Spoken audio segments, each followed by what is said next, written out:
at a time where there's more than 20,000 people that have lost their lives, 100,000 plus that have been affected by this tragedy, instead of showing sympathy to the victims, instead of showing humanity, these, Charlie Hebdo and people in France and other places have been making caricatures and cartoons mocking them. And what's interesting is this is done under the guise of free speech, talking about, well, we believe that you can mock anything.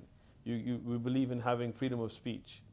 But I challenge them, the same cartoonists, the same magazine, to go make a cartoon then about the Holocaust.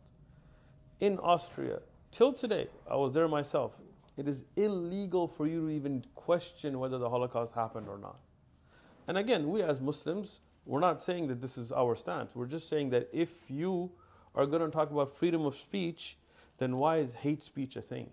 Why can you be arrested for hate speech? And how is this not hate speech when you curse the Prophet who is more beloved to us than our own parents? Right? This is a disgusting show of trying to get attention of the misery of others. That at a time where more than 20,000 have lost their lives, when we're still digging the dead and the alive out of the rubble of an earthquake, you're mocking them. You're saying we don't need bombs because we just hope that the people of Syria and Turkey are dead one way or the other. How disgusting is that?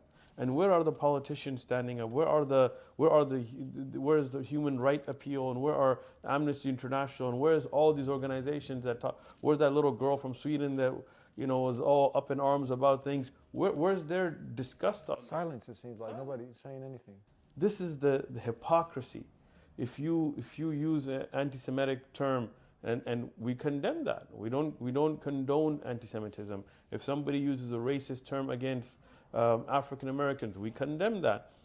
We in America, we realize that's hate speech. You can be arrested, and if you use threatening language, you can be put in jail for it, just for words. But when people use that against Muslims, then there's nothing. There's laws in many countries against burning flags. You can be arrested and put in jail for burning the flag of a country. But when somebody's burning something more dear to us than a flag, the Quran, people say, well, that's freedom of speech. It's a double standard. It's not fair. When you even question the policies of a particular country called Israel, you'll be called an anti-Semite, even though you're just questioning the politics of a country, right? Arabs are Semitic people, so I don't know how you can call them anti-Semites, right? But when you attack a people, when you wish for their destruction, when you burn their holy scriptures, when you mock their prophet, when you call for their death, like these people from Charlie Hebdo have done, whether through bombs or natural disasters, silence. Why?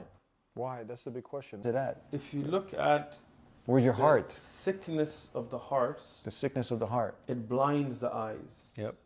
It deafens the ears. It covers the intellect. Because the sickness, it begins in the heart. And it goes back, the cure for it is the Quran. Yeah, if you see people, for example, Jeffrey Dahmer, who was eating children and things, and you look at serial killers and mass murderers, and you think, how could they do this? And then you realize that it's because their heart was diseased. Mm-hmm. When you don't have a morality that is set through divine laws, then everybody defines their own morality. Where are the lines then? We as Muslims, we have the Quran, we have the guidance from the words of Allah, we have the Sunnah, we have what the Prophet, peace and blessings be upon him, taught us. So you can mock all you want in this life. You can make any kind of cartoon, you can burn whatever, you can make jokes, you can use your double standards, but in the end you're going to go back to Allah and you're going to stand in front of Allah and you're going to give your account. No. There's no other place to go. So this is why as Muslims, we want good for everybody. We don't want to see these people, even from Charlie Hebdo, or these people burning the Quran, or Islamophobes. May Allah guide them. We don't want to see them in the hellfire. We want them to be in Jannah with us. But the path to Jannah is Tawheed, is to believe in the one Creator, is to accept the Quran, the words of Allah, to accept the prophethood of the last prophet, Prophet Muhammad, peace and blessings be upon him. And that's what we call everybody towards, is to believe in that one Creator, the same one that Abraham and Moses and Jesus and Muhammad, peace and blessings be upon all of them, believed in, and to submit. That's what Muslim is. We submit ourselves. And I want to just make this point in the end.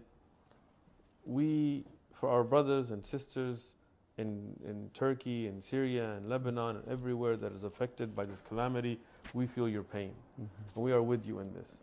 And for those that are out there in those countries, and we know there are non-Muslims that live in those countries that are going through those hardships, we feel your pain as well.